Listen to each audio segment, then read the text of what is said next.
Let's go. So the other day I was just thinking to myself, is a zebra a black animal with white stripes or a white animal with black stripes?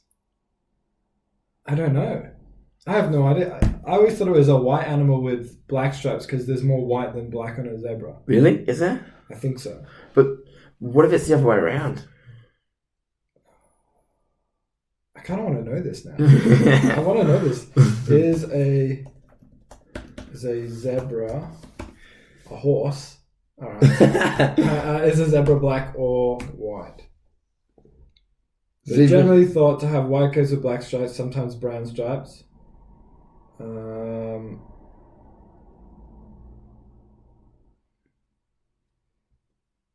It means that black is the actual color of the fur and the white patches are simply the areas that lack pigmentation. So by that logic, zebras are black. With white stripes? Yeah. Oh shit, cool. Alright. Alrighty. Welcome back to this episode of The Last Set. That was so off topic. Yeah. We try to switch things up these days. Yeah. You know? Just keep the audience.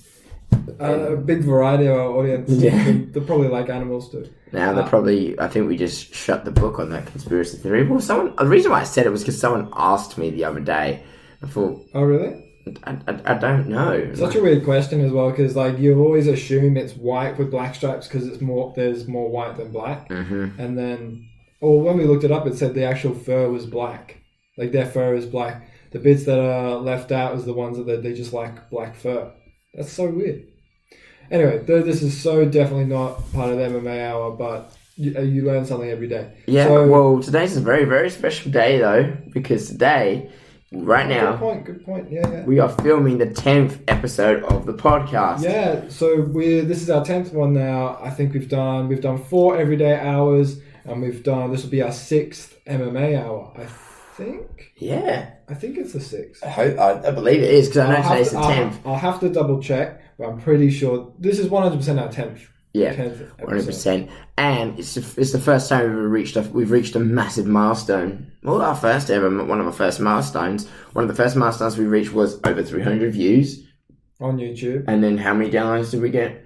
120? Even more. We busted for our first 100. 100 followers on Instagram. Yeah, good.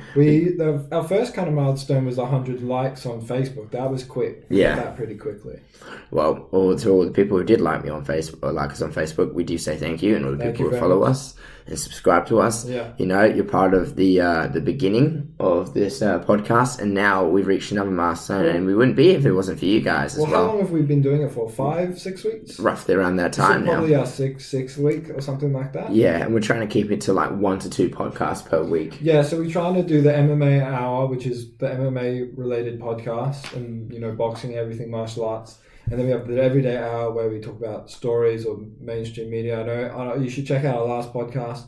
We did a deep dive onto, what Joe's life was when he first told his parents that, he was an adult stripper and topless waiter, and all the awkwardness and funny stories that come with it. You have a bottomless pit of stories with that kind of industry, so... Well, it's just there's never really a dull moment. Like, we literally finally did our first show back on Friday, and it was probably...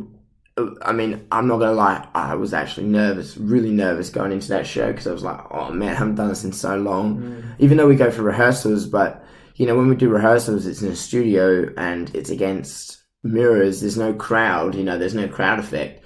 And how long was it without... doing it? When was the last show? And when was the first show was, what, was it Friday? I think, yeah, the first show. Well, it was a private one. You did a Friday and a Saturday gig. Yeah. Right? Yeah. So Friday was your first show in a long time. How long has it been? I think it's got to be since February. Since February? Well, because you think about it, coronavirus struck in March, didn't it? Around that time? Because it was in the beginning of the university. Around that time, in those first few weeks. That's when coronavirus hit.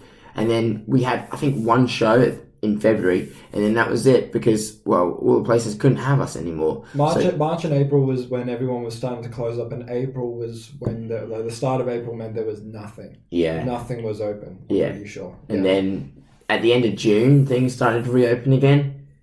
I believe. And like the end of June. Yeah. The end of June. Oh, no, actually, no. It was the 6th of June. That's when they released the WA, was it phase? Oh, yes, phase 3. But I didn't go back to work till later on the end of that month, yeah. But it was, I mean, stepping on stage Friday, well, because we know about social facilitation and, if you don't practice enough, you're going to do even worse on the night. But if you practice even more, you're going to do even better. And there was definitely a lot of pre-performance anxiety.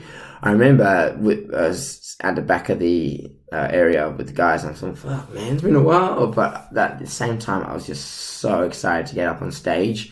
And basically what it was for was a women's comedy night. Women's only comedy night. And so, you knew a few of them there, didn't you? Yeah, I did. There was a couple there, and there's 4. I think there was 4 or 5 of them women, and they're a group called The Motherhood, and they are great comedians. And really? Yeah, and they were doing like really long sets.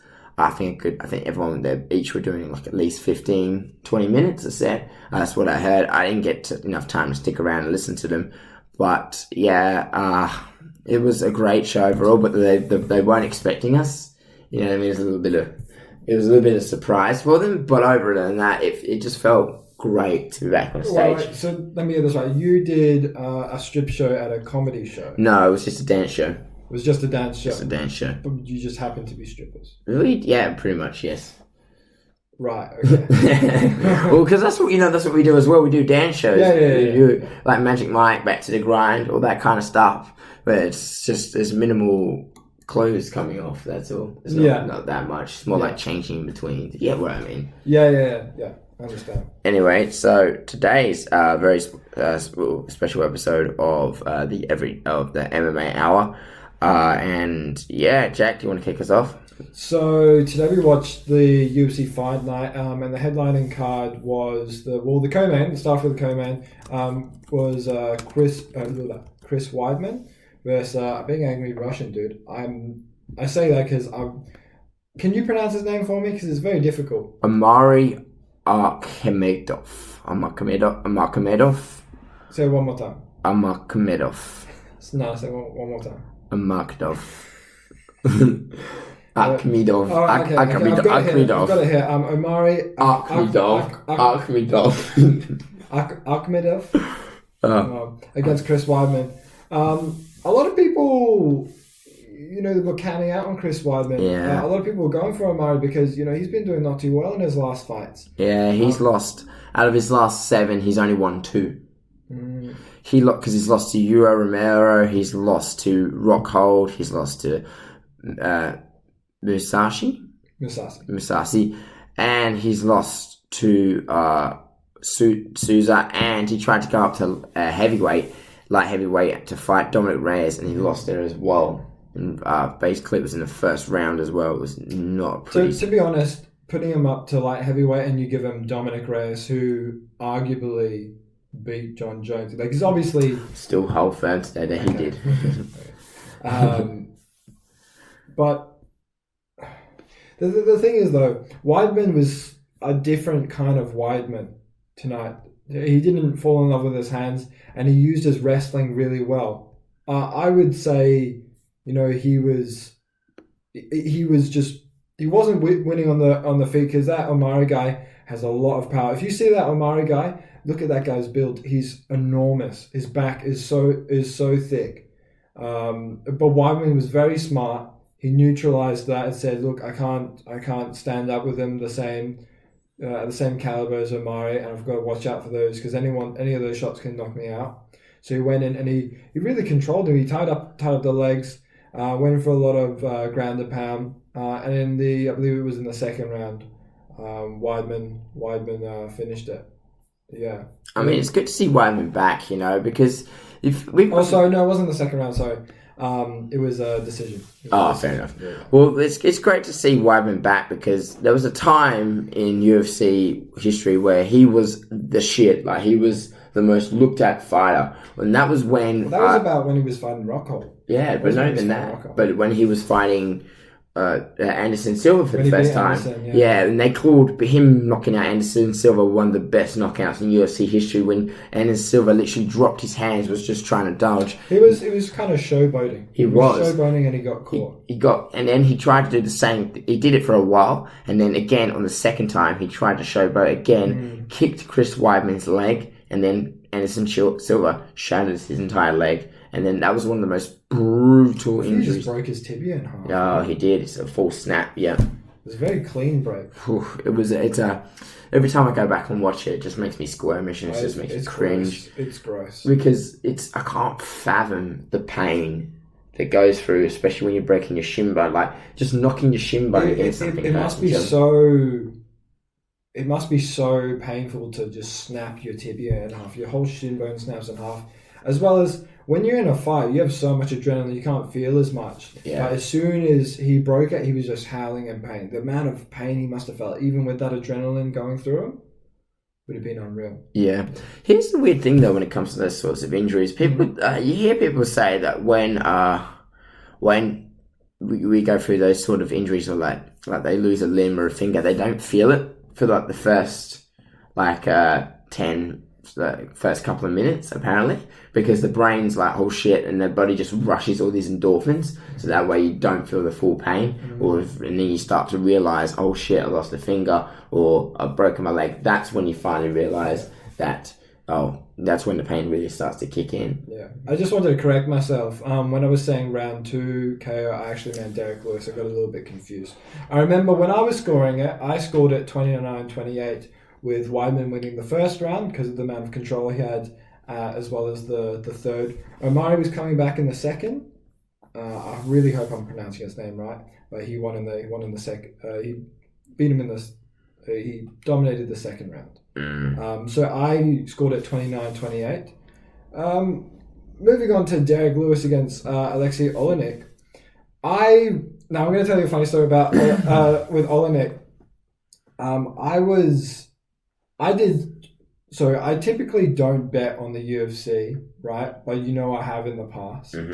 I try not to bet because MMA is terrible for betting because it can MMA is one of the most dangerous sports for just a freak thing to happen, a freak straight punch. They don't need 4-ounce gloves. You got bare shin bones.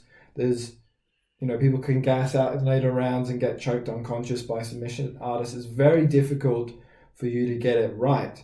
However, I was actually in Melbourne with my girlfriend and my family, and we went to, I can't remember what bar it was in Melbourne, but we went upstairs. It was a cool sports bar. I really should check what it is. We were watching the Conor McGregor versus Donald Cerrone fight live at the pub and that, and there was all these Irish guys out, and the Irish guys, they had these big. So what they were was they have these big. Do you know what they are? They're it's like a big bit of big glass cylinder of beer with a little tap. Oh yeah, the 1 liter beers with the tap. Yeah, I get what you mean. Yeah. Oh, they were more than a liter. More than 3 liters, right?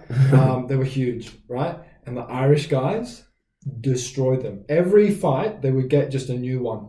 Every fight. So that means every pretty much 15 minutes, they'd get a fresh one, and I was like. If there's anyone that can drink, it's Scottish, Irish, English. Okay, they're the ones that can properly drink. But the thing is that you just mentioned that, but we're not much of drinkers. I'm not a drinker. I barely drink. You know why I barely drink? Because I hate the effect that it has on me. We spoke about it on the last one. Yeah. So we don't like being. It's weird. It's. I did in the past, but it really after a year or two. It just lost. It really did lose its appeal, and I can't do it anymore. Anyway, back to the story. Sorry to cut you off. Yeah, it's all good. But back to the story. I was watching we were there for the Conor McGregor versus Cerrone fight. We were watching the other fights as well, and there was the Holly Holm fight, and there was Alexei Oleneik, and I can't remember who Alexei Oleneik was fighting, but. Everyone was betting against this guy, right? And actually did a parlay for this guy that he would win, and he was one of the people. Because I did 2 parlays, one for the earlier fights and one for the main card. And the earlier card, this parlay, 2 of the fights already won, and the third fight was Oleneik, and I really needed him to win because I looked up I'd already seen him fight before, and I knew how old he was. I think he's 42 or something. He's a really old guy, right? And he certainly looks like it. But I felt so strongly that he was going to win because of the amount of submissions he's got under his record. You know, he's literally nicknamed the boa constrictor. All right, and I was watching him, and he managed to win, and I was so happy after that night. Because I think that night I think it was almost $200 or something like that. I'd won just that day, just betting on the UFC. And I would never recommend to bet on the UFC or MMA in general, because unless you feel really confident about it, most likely the favorites will win. Mm-hmm. But Oleneik was such an underdog, and I knew his record and how good he was on the ground, that I felt so strongly that he was going to win, and he ended up winning. Have you seen Oleneik? Because he's one of the oldest fighters in the game right now. He looks really old. Yeah, I think he's 42. He's 42. He does an interesting thing where he during his breaks, he'll lie on the ground, head facing the center of the octagon, and then he'll put his legs up on the net of the fence of the cage, and he'll put his legs up so he can draw more blood away from his legs. And they put an ice pack on his, and it was an interesting way because I think he just doesn't care what anyone will say about it. It's actually just a smart way to recover. Yeah. Well, I actually might question the validity of that method of recovery. Hopefully, there's some science that might go behind it. Really, I believe it's smart because when you've been doing a lot of blood pools in your legs quite a lot, and they do get really, really heavy. And what he's doing is he's trying to cool down and he's trying to bring his heart. You bring your heart rate down a lot faster if you put your legs up with the ice pack on your. And you know when we would do there's a test that a lot of people get, and it's your recovery test for your heart rate. And when you're testing, and we did this in university. Do you remember that when we would do the running on the treadmill, or you would have to do some short 1 minute of aerobic exercise, your heart rate would go up, and we would record how quickly it would drop down. And one of the best ways was to, go on the floor and put your legs up and things like that. So he's actually used that, and it does work very well. Unfortunately for Oleneik, although I am praising him, he lost to Derrick Lewis in the second round. Now we know Derrick Lewis, he's a beast. And he's called the Black Beast for a reason. He's an absolute beast. So he won in the second round. So in the last bit of the first round, it felt like Lewis was really like putting the pressure on Oleneik. And in the second round, he beat him in the last the first 21 seconds of the second round. He just knocked that guy. And Oleneik tried to go for a single leg. It was too late. Lewis just he does these really good short hooks, and they're so quick. They're so quick when you get into his range. Derrick Lewis was number 4, I believe, in the heavyweight the division. He's still a really big contender. Because remember, he fought for Daniel Cormier. He fought against Daniel Cormier, and he lost in the second round via rear naked choke. Yeah. And we knew that. He's very tough with the stand up, and he's very dangerous. But we knew Cormier is a beast at wrestling and nullifying a lot of people's stand up. Yeah. He's a beast on the ground. Well, speaking, and it's just people love Derrick Lewis in general. Like now, he's one of those characters in the UFC that everyone seems to just enjoy and thinks is funny. Like I remember, he's a meme lord. He's a meme lord. He is. Have you seen the shit posts on Instagram? A lot of it gets taken down, but it's just some of the craziest things that just happens. And not even that, but the things he says after the octagon interviews. Like UFC is one of the only sport where people can literally love someone literally for the interviews or not if it makes or break them. Like if you take some people like let's say for example because interviews sort of like can determine their next fight, but it's like if it's not like football or in the NFL, the NBA, like if one of the players literally came out to the mic press conference and started mouthing off, no one's going to really care. You know what I mean? It's not something that's going to affect his overall public image that much. It doesn't really do anything. Whereas there are some really big fighters out there, but as soon as they get on the mic, it's it's a snore fest, right? Yeah. But then Derrick Lewis gets on. He just says he is like what he said today, and we put it up on our Instagram as well if you want to check that out. But he went straight away. He was talking to Paul Felder, who was talking to him, and interviewing him from like a distance just because of Corona.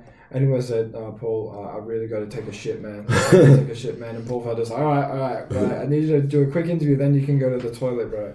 Well, it's funny because he's always saying things like that. Well, you never forget that time when he was losing to Alexander Volkov on the Conor McGregor versus Khabib Nurmagomedov. We watched that fight. We watched that fight in an Irish pub. I remember you telling me, I was saying, oh yeah, Volkov's going to win. I was saying Volkov's going to win. Volkov's going to win. And you're like, nah, man, trust me, this Derrick Lewis dude, he's held durable. And he was losing for 3 rounds, and then finally he smacked. I told you. Yeah, I said, Derrick Lewis, and I said, until the bell rings, you do not count on Derrick Lewis because of it happened. It happened because, he was losing. He was getting dominated, and obviously Volkov. It's not like you picked a bad pick. Volkov's a really good kickboxer. Yeah. But he's just got crazy power in his hands, and when he does connect, you better recover quick because he's going to come down and he's going to throw everything at you. Oh yeah. And then literally after Derrick Lewis won, Joe Rogan goes into the cage and he goes to Derrick Lewis, why did you take your pants off? And he goes, my bars were hot. We love him literally just for that one second. So funny. And then Joe Rogan's just like, I understand. I understand very much. And then he did it. I know how you feel, bro. I know how you feel.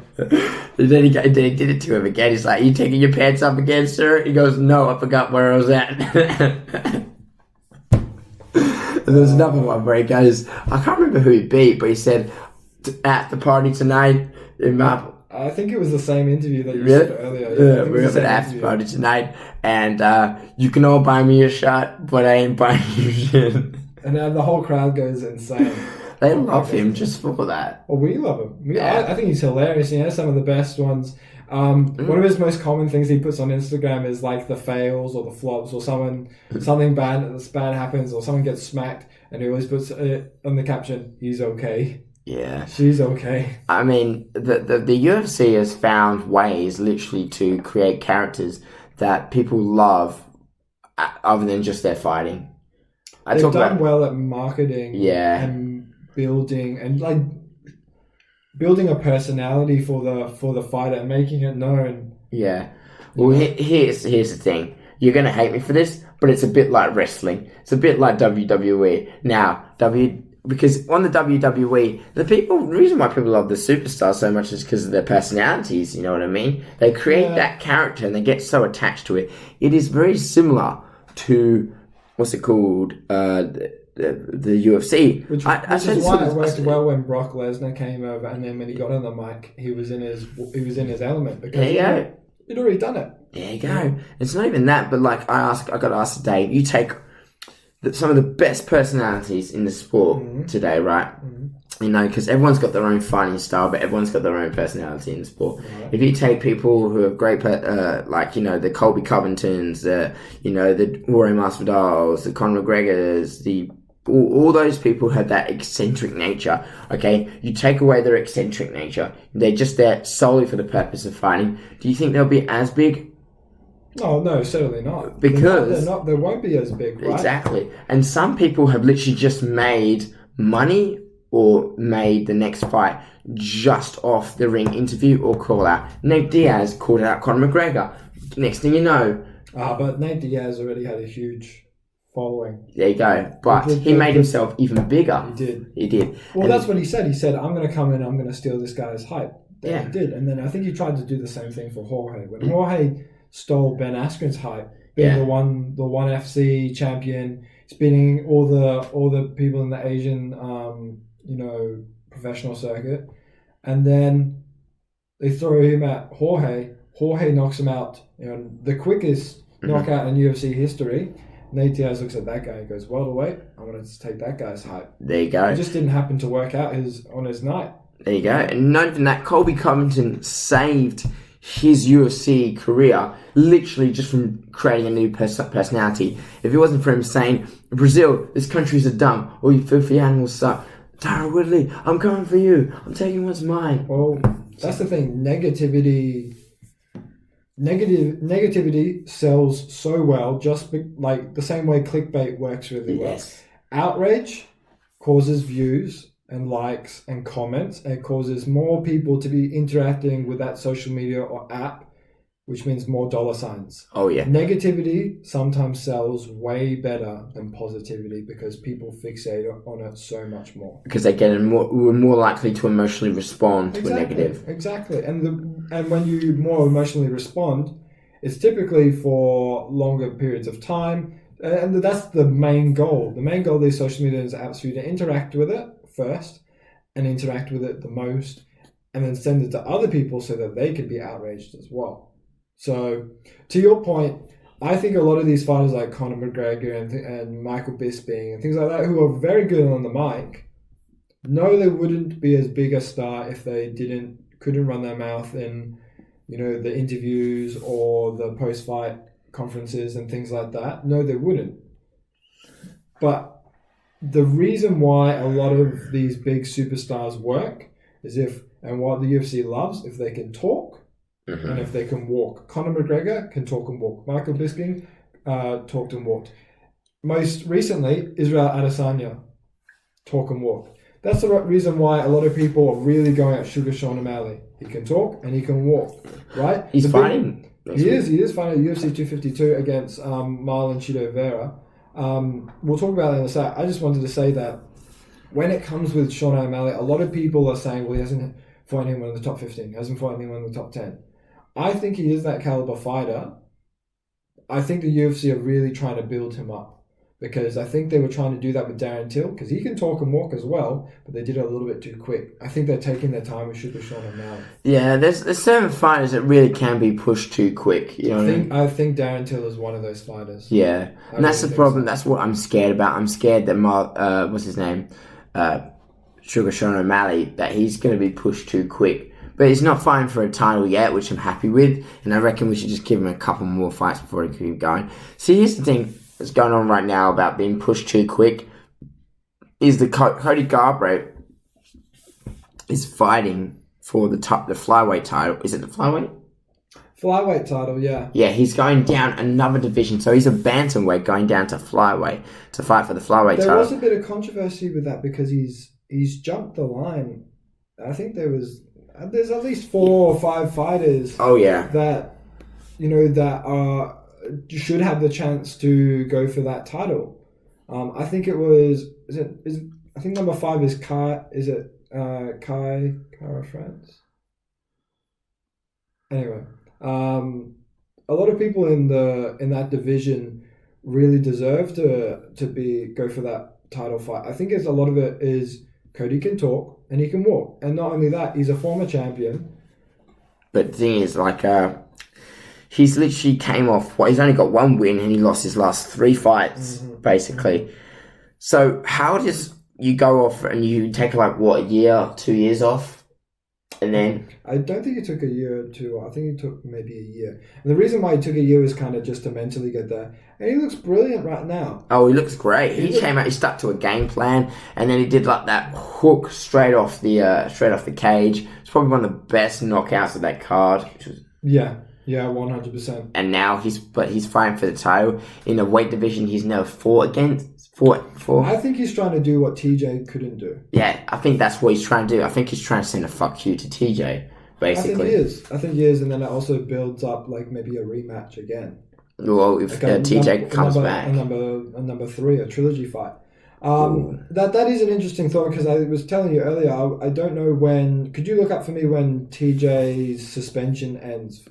Because it was an interesting thought, and I did see this online. Some people were saying, yes, he's lost his last 3 fights, One was against Pedro Munoz, but he looked like he was going to beat Pedro, but he actually he got stuck in the brawl again, and he lost by KO. But the thing is, a lot of people were saying, well, should you even count those losses to TJ because he's taken EPO in the past? He's admitted to being on EPO for the Henry Cejudo fight, and that he said it was simply just so he could get down. He took like an erythropoietin kind of medication for anemia. So did he? Well, wait one sec. Did he? Do you believe that he took EPO those 2 times he fought Cody? Because Cody thinks otherwise. Well, not really. I don't know. It's just because he's dropping that weight that much and he's trying to get himself down. He doesn't want to feel weak all the time, so I understand why he did it. But, they keep his samples from all the previous fights, so they test their samples and anything comes through, then it is worth it. Apparently they said they're not going to do that. Why is that? They just said they don't want to... they're not going to test his stuff from his earlier fights. Yeah, they're not going to. Mm-hmm. So it's very confusing, and I'm not sure why they were doing that. I honestly don't, and there's no proof that TJ took EPO in his prior fights, and I don't think he did. I think he took EPO so he could get down. Basically so you're getting more reps, train harder, and the fact that you're gaining in time where your body is actually so much more weaker. I think that was the overall goal. He was trying to get that really high level of cardio in so he could be in a severe caloric deficit, as well as that weight cut. That water cut must be horrendous. Mm-hmm. So since we're on the topic of TJ Dillashaw, what do you reckon it's going to be like when he returns to the UFC? Do you think it's going to be positive or negative? I think it's going to be a mix of both. I honestly think it's going to be a mix of both because let's not forget he's done a lot of really good things in the UFC. From going from the Ultimate Fighter through his stretch through the bantamweight division. I think he's still a brilliant fighter. I think the reception will be mixed, and I think TJ will just have to win back the crowd with the performances that he does. What is the issue between Cody Garbrandt and TJ Dillashaw? Do you know? Because I know that Cody Garbrandt, he hates TJ Dillashaw way more than TJ Dillashaw hates Cody Garbrandt. So what is the situation with that? From what I know, so it starts with Uriah Faber. Uriah Faber had pulled TJ out of high school or college or something like that. And he took him out of there and put him under his wing and trained him at the Alpha Male gym. TJ gets a spot on the Ultimate Fighter. Doesn't do so well in the finale. I'm pretty sure. I think he lost, and he did well up until the finale. I think he lost. Then gets fights in the UFC. Does really well. Fights. He ends up getting the championship title, and then there starts to have issues afterwards because. Well, actually, no, it was before then. It was before he actually got the title. But what happened was Uriah Faber had looked after him since he came out of high school and college or whatever. And then TJ said, hey, you've brought in this guy who's a good striking coach, Dwayne Ludwig. I really like this guy. I'm going to split my camp between Dwayne Ludwig, which is the striking coach who runs Bang Muay Thai? I'm pretty sure Bang Muay Thai. And I will cut time in between them and Uriah Faber, Jim. And he knows all Cody, and he's all good friends with all those guys. I think who's the other guy? So Andre Philly, who's also the other UFC fighter. And then there's a dispute with this. He goes and says, I went and did, some sponsorship stuff because, they were paying me, and the way TJ says that, he says that Uriah Faber gave him an ultimatum, said, it's either you come with us, or you go to Bang Muay Thai with Dwayne Ludwig. However, Uriah Faber and Cody Garbrandt disagree, and they said, no, that's a bald-faced lie. We never said that.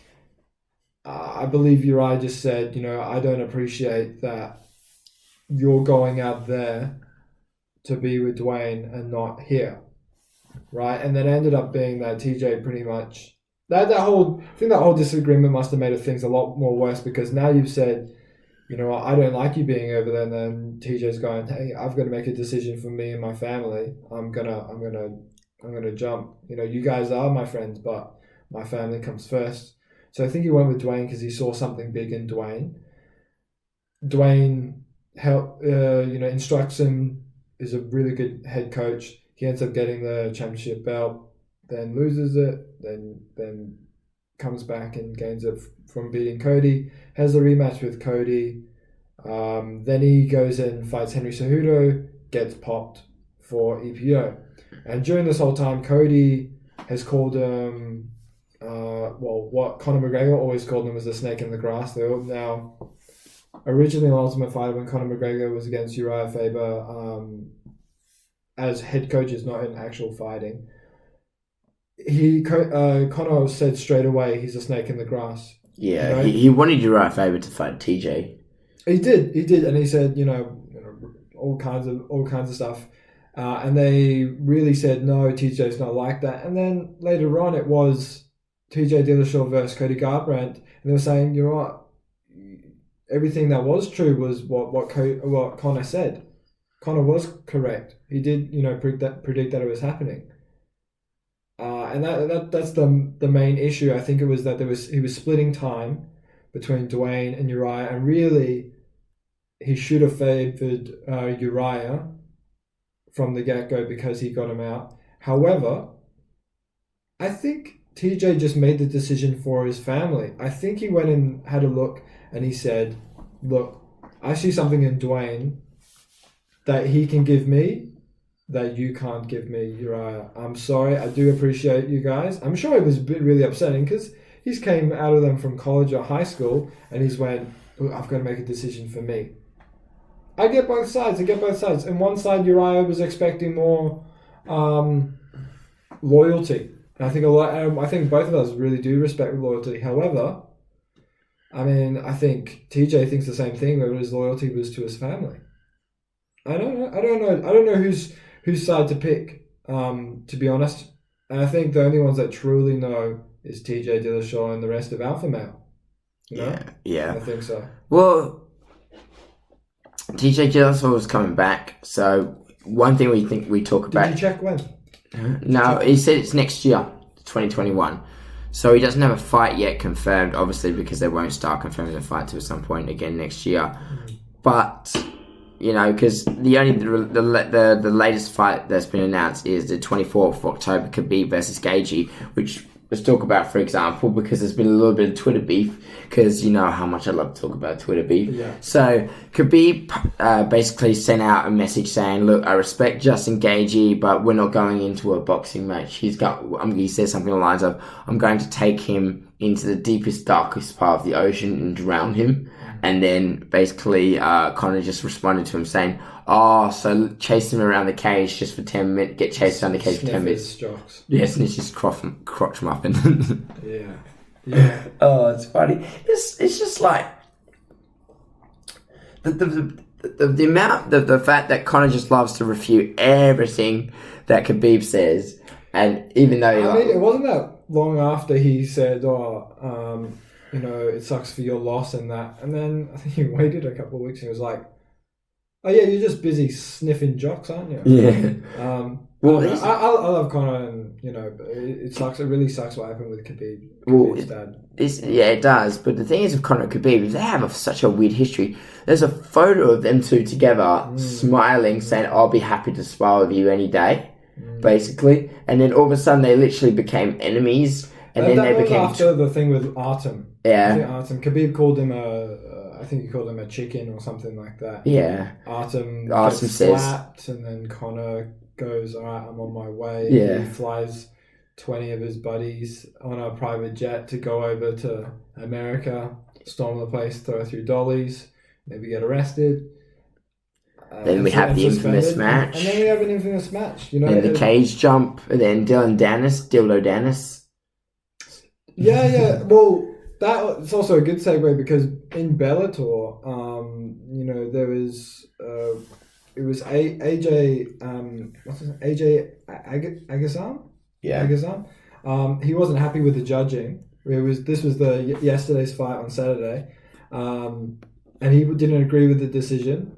And he refused to shake his hand. However, the ref pulled them together and said, "No, shake my hand. And the winner of that fight actually said, Dylan Dennis is next. Dylan Dennis is funny, dude. Dylan Dennis hasn't fought in a long time. Yeah, quite a while actually. Yeah. Well, his last fight he won via submission. Mm-hmm. Naturally, he's very good on the ground. Yeah, he fights a lot in those jiu-jitsu tournaments. Like he fights a lot in Polaris. Yeah, that's kind of more mainly his like style. And just Dylan Dennis, he just loves to talk shit. He loves to stir shit up on Instagram. Like he had beef on Twitter. He had beef with Jake Paul and Logan Paul, and they were basically saying, "Oh, we'll fight you, I'll fight you," and it was back and forth. And then Dylan Dennis wasn't allowed to go show up to the Logan Paul versus KSI fight, and really? Then, he wasn't allowed in. I didn't know that. Yeah, and not even that, but here's just some of the things that he posts on Twitter, like when Henry Cejudo retired, he just said, "No one cares." I'm like, get real, man. He's a 2-division champion, all Olympic champion, and you just happen to be having a few fights in Bellator. You know he does that so you talk about him, though. He full knows that, and I'm sure he does respect Cejudo. He's just saying that so he gets a few views and he gets a few clicks, and it makes him... I mean, Conor does the exact same thing. Mm-hmm. Stay relevant even when you're retired. That's what Conor does extremely well. He did it with Khabib. They were basically going back and forth because when Conor had the allegations against him, he came back and said, "Your wife's a towel, mate." Yeah. That was rough, man. I think it got to the point where Dana White had to literally say, "Look, I'm going to go talk to Conor. This shit's got to stop because it's getting out of hand." So that's literally what happened. Another fight that was on yesterday was Michael Chandler versus Benson Henderson. We were very excited for that fight. Well, there was a rematch. Michael Chandler just looked very dominant against Benson Henderson in the first round, and he actually ended up knocking him out later on. It was such a good fight. It wasn't the longest fight, but it was. I think a lot of people believe Michael Chandler is such an excellent fighter, and he should, because now he's actually got free agency. Mm-hmm. He's now a free agent, and now he's looking around and he's thinking what's the best thing for him. Would you suggest he goes to UFC or he goes to ONE FC or? I want him to go to the UFC. I want him to go to the UFC. I want him to go to the UFC, but I don't want him to be too rushed because the last thing I want is for Michael Chandler to get the Ben Askren treatment. Yeah. Because here's the problem with Ben Askren now. For those of you, a lot of people just did not know who he was before UFC. Ben Askren was a very, very well accomplished and well established fighter. But then when he went to the UFC, and then he had that controversial win against Robbie Lawler, and then he had the flying knee to the head from Jorge Masvidal, he was now forever going to be known as that guy who got kneed in the face and lost in the first. Well, not forever, but a lot of people know him as that guy rather than people just discredit or just disregard what he's achieved up to then. When he came to the UFC, he was he was an older competitor, and he also had hip issues and hip injuries and things like that. The UFC are not going to give these fighters that have been in other promotions an easy walk up to the title. They're really not. So they did give him someone really tough, Robbie Lawler. Well, controversially won. Mm-hmm. Then they gave him Jorge Masvidal, and then to finish it off, they gave him Damian Maia. Yeah. They gave him 3 killers. Yeah. 3 absolute killers. Yeah. See that, but Michael Chandler, he's a very, very well established striker, and he's a lightweight too. So looking at the lightweight rankings, a good fight for him to start off with. Some would be like an Ala Quinta or a Kevin Lee. Some people suggested Cerrone. Some people suggested that if he does go to the UFC, Cerrone could be a potential. Yeah, it's just because we know that Cerrone is one of the biggest yes men. He's down to fight anyone. He will fight anyone, and he's just, that's why everyone loves him. Like, everyone loves the legend of Cowboy. You know, he's on his ranch. You know, he's shooting paintball guns. He has his own gym on his ranch, and he goes and rides horses. Yeah. He lives the best life, that guy. Well, he always says he wants to live his best life, and I don't think he wants to. I think one of the quotes I remember when I think of Donald Cerrone, I think of when he spoke and he said, you know, a lot of people try and save up their money until they retire, and then they do all their fun stuff. Well, why don't you do that before you retire? Why don't you do it right now? Why would you wait until you retire and you're old and maybe you don't even want to do those things anymore? Why not do it in the now and have fun? Do you remember the story that he told on the Joe Rogan podcast about the cave diving? It was about when he almost died. Do you want to repeat the story? Because it's a really fucking good story. It is a good story. If you guys want to see the full length thing, you should watch it on Joe Rogan. However, a quick abridged version is that he went out cave diving, and one of the things that they suggest, because it wasn't his first time cave diving, one of the things that they say is that you need to make sure that you stay calm. You need to stay calm in any situation. If anything happens, and like anything, because I assume you've done like swimming and life saving and things like that. I know I have. I used to be have the life saving certification. And a lot of people, when you ever see someone drowning or something like that, they're frantic and they go into the natural sense to grab at anything, which includes you. So if you go over, they say when you're a lifesaver or you're a diver, your first thing to look after is you. You don't yes, what's happening right there is terrible, right? But you're not in a good state. If you go over there stressed, you go over there and instead of one person getting in trouble or injured or dying, there's two. That's not a win. That's not a win. So what they say is, whenever you do get frantic or something like that, you don't go to grab onto someone. Which unfortunately did happen with Cerrone, because what Cerrone did, he was out cave diving, and he's using the oxygen tank and things like that, and he's going through, and what happens is one of the guys that's in front of him gets into an issue where I think he got tangled up or something like that, and Cerrone went over to help him, and he said, this was my big mistake, I shouldn't have done that. And he goes and jumps on him, and he gets so frantic that the guy gets out, right? But now that entrance to the cave is now completely black, because what he's done is he's kicked up all the dust and debris and everywhere, and now it's foggy and can't see anything. So Cerrone's got to try and find his way, and he was lucky because also he has a limited oxygen supply. He's in very deep water, right? There's many bad things that can go wrong, right? And he's going, and he managed to find his way in the dark all the way out, and crawls out of the cave, and goes and manages to get up to the top and get out. And he said how could you not be pissed? Because that guy almost cost you your life, and I believe it was the instructor that did it. The instructor who was meant to be, the veteran, with doing this thing, freaked out and almost cost Cerrone his life. So I'm sure Cerrone has many near-death situations, which is why he's such a down-to-earth kind of guy. And he's got such a good outlook on living his best life in the present. But, it really is a really scary story to listen to, because I think it goes on for at least 20 minutes or something like that, It's a great story to listen to. It's one of the best. Well, because I respect the fact that he just didn't give up. He found a way out of the cave.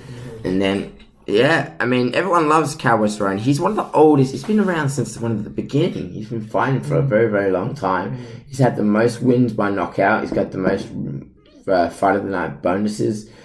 That could be a good fight for Michael Chandler. And I would also like to say, I really hope Michael Chandler goes to the UFC because he's an excellent lightweight, and I think he does pose threats to the UFC top rankings. I really do. Mm-hmm. I think he's got amazing power. He's very well-rounded, excellent at wrestling. You know, he's a real threat to those top guys in the lightweight division. I really think so. We can definitely see him happening in the future. I would like to definitely see him fighting. Was it someone like Cerrone or Alaquinta? I also wanted to put forth, and this is an interesting topic because a lot of people would like cross-promotional MMA fights. So they would like a UFC fighter fighting in a Bellator fight, or like like a UFC welterweight like Kamaru Usman fighting the welterweight champion in Bellator. That could happen. But the reason why I don't think it will happen is because the UFC likes to have the image that they are the best. Yeah. Which I still believe they do, right? But they don't want to do any cross-promotional stuff because there is the punches chance, there is things like that, and the UFC want to have that, continue that image that they are the best, and they don't even want to even give the guys credit in Bellator and ONE FC, right? Even though they do have the best fighters and they really don't have to, but they really don't want to have that cross-promotional fight. I don't think it will happen in the future. Unless it's boxing, because that's an obvious thing. The boxers will 100% have a bigger advantage than the MMA fighters. They're specialized in that one art form. Yeah. I don't see that kind of stuff happening. Which is why when... Never say never, eh? Could be potentially for the future, but it's going to be so far down the track, you know what I mean? Yeah. Just quickly, I wanted to mention that next week, we are doing a cross-promotional thing of our own with the For a Laugh podcast with Daniel Aid and Connor Hannum, which is going to be really fun. We're going to be filming it on Sunday, so we'll keep you posted on our Instagram and our social media when it'll be released. It's going to be our first ever collaboration with another podcast. It's going to be so fun. It's going to be really, really fun. I mean, because we don't have, it's just us who just do this podcast. We haven't had any guests. I mean, we will in the future, though. We will in the future for sure. But and it's going to be working with two guys who've probably been doing podcasting for 4 years now. 3 or 4 years. 3 or 4 years, and I mean.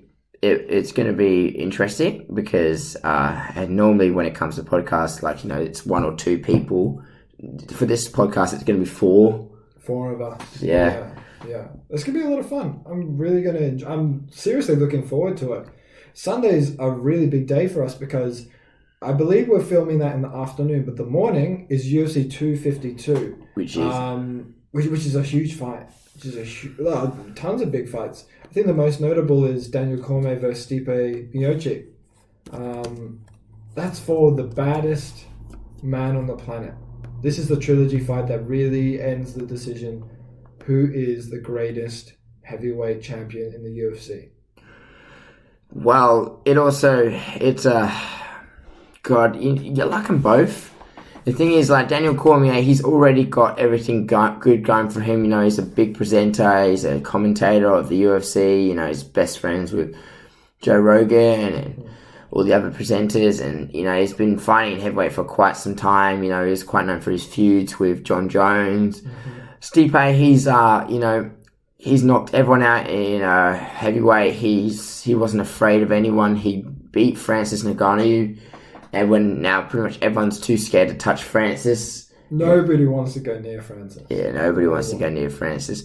And then he lost to Cormier via an elbow in the clinch. Mm-hmm. And now he beat him again. Was it an elbow? I thought it was a punch. I thought it was an elbow. It was a very, very short punch in the clinch, I think. Yeah.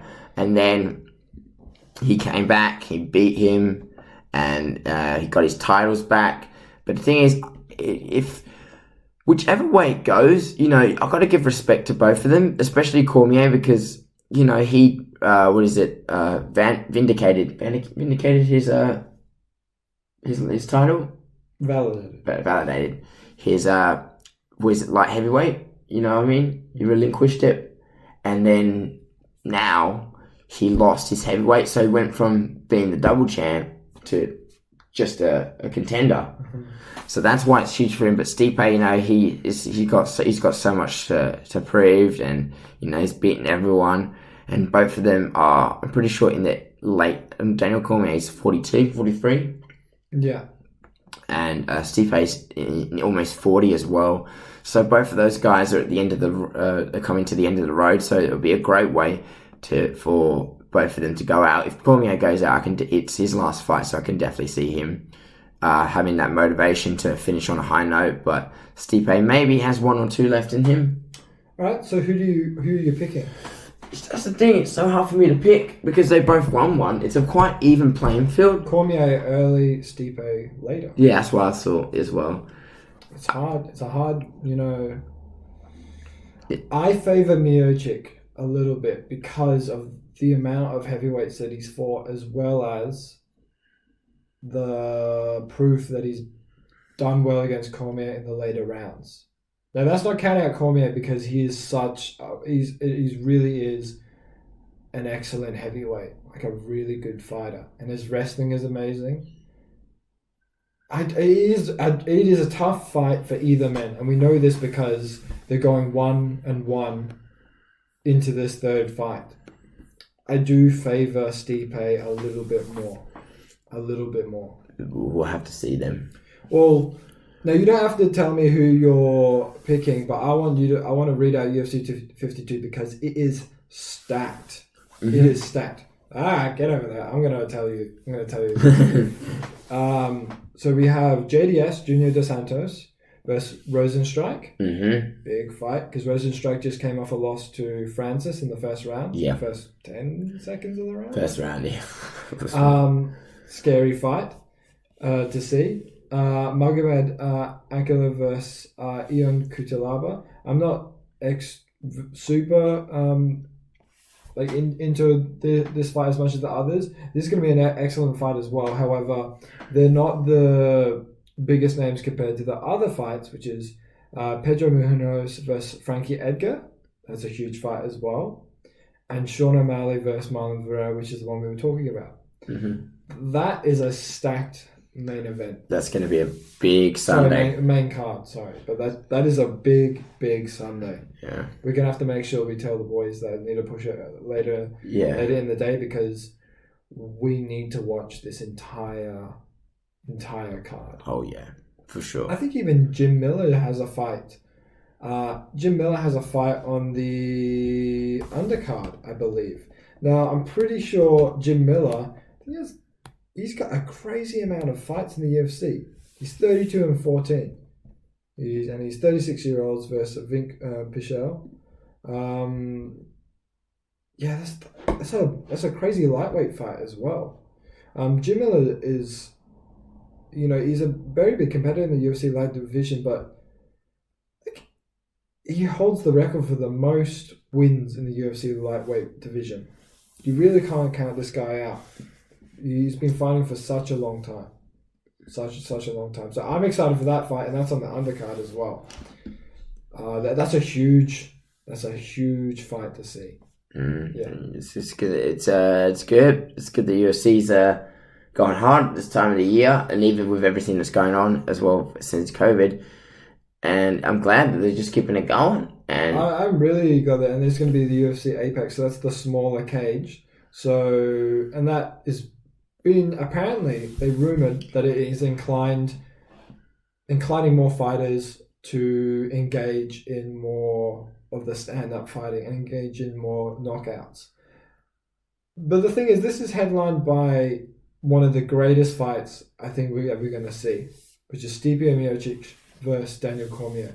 All right. This is literally for history. This is one of the you cannot skip on this fight. All these fights on the main card, brilliant, right? Absolutely brilliant. But Stipe Miocic for Daniel Cormier, you cannot miss it. It is the fight for legacy. It is the fight for heavyweight legacy there's a lot of naysay on who's the greatest UFC heavyweight. If Miocic wins or Daniel Cormier wins, it puts a huge feather in your cap that you are the best. Alrighty. All right. So just to finish off, I hope you enjoyed the MMA Hour. If you need to check out our social media, find us at the Last Set podcast on Instagram. We're available on Instagram, Facebook. We have a Facebook page. We're available on Twitter, TikTok, everything. We're available on Podbean. We've got our own website on Podbean. If you like listening to us, please like, subscribe, comment below. I think our next Everyday Hour, I believe we should do a Q&A. So if you want to ask us any questions, please comment below. We're also going to put that on all our social media. We're going to do an anonymous. If you want to do it anonymous and we will leave your name out, that's fine. If you're fine with that, with actually having your name, that's cool as well. But I would like a Q&A. I think that would be really, really cool. I think a lot of people would like to ask you questions as well, and I think that'd be Some really cool. people might ask you questions as well. They might ask me questions, but I think you're the more popular one. So I'll put it out on my Instagram and Facebook and see what happens. I think we'll write down all the Q&As and we'll answer them on the next Everyday Hour where we talk all things not fighting. Alrighty. All right. And don't forget, next Sunday we will be appearing on Just for a Laugh podcast. No, for a laugh. Just for a laugh. For a Laugh podcast. So we'll also put their details as well on social media because you should check them out as well because I think they've got over 50 episodes or something like that. So you should definitely check them out. Alright, guys. Take care. Thank all you, the guys. best. Cool. See ya. Peace.